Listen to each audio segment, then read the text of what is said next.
ایسے مسافر جو غریب ہیں، ایسے مسافر جن کے پاس دولت نہیں ہے، اگر سفر میں ہے تو اس مسافر کو بھی زکوٰۃ دی جا سکتی ہے۔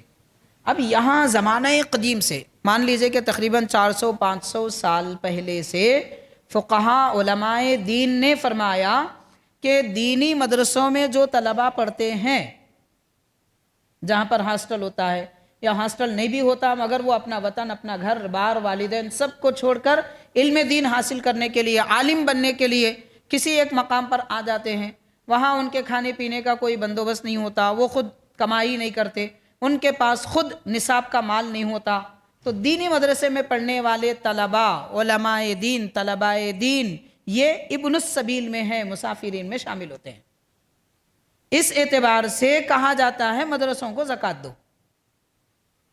یہ بات اچھی طرح ذہن میں رکھیے۔ اور ایک اہم بات جب مدرسے کی آتی ہے تو آپ یہ سمجھ لیجئے کہ ایسے مدرسے جہاں پر کوئی ہاسٹل کا انتظام نہیں ہے، کھانے پینے کا انتظام نہیں ہے، صبح شام مدرسے پڑھاتے ہیں، شہر میں بہت ہیں ایسے مدرسے، ماشاءاللہ مسجد میں ایسے مدرسے ہیں۔ افسوس یہ ہے کہ صبح شام جو مدرسوں میں مسجد میں لوگ پڑھاتے ہیں وہ لوگ قربانی کی کھال بھی لیتے ہیں، زکوٰۃ بھی لیتے ہیں۔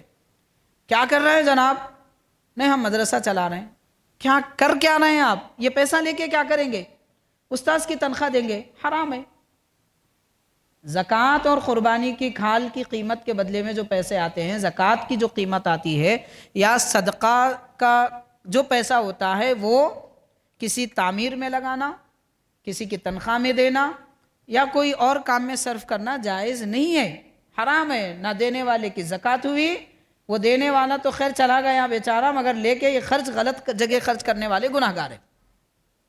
قیامت کے دن ان سے پوچھا جائے گا، یہ ذمہ داروں سے، جناب آپ کیا کرتے تھے؟ کیوں لیے آپ؟ اب اسی کو کہتے ہیں آ بیل مجھے مار، محاورہ ہے۔ خواہ مخواہ کے مصیبت سر پہ ڈال رہے ہیں، جن کی زکوٰۃ ادا ہی نہیں ہوتی ان سے زکوٰۃ وصول کر رہے ہیں اور کہہ رہے ہیں ہم مدرسہ چلا رہے ہیں۔ ایسے مدارس کی بات نہیں کی جا رہی ہے۔ وہ مدارس جیسے جامع نظامیہ ہیں، ماشاءاللہ 150 سال تقریباً جب سے آج تک ہاسٹل ہے، طلبہ ہے، پڑھائی ہے، اساتذہ ہے، مسلسل۔ دنیا میں کون سا ایسا گھر چلا ہوگا جو 150 سال چلا ہو؟ وہ جامع نظامیہ ہے، وہ علم کا گھر ہے۔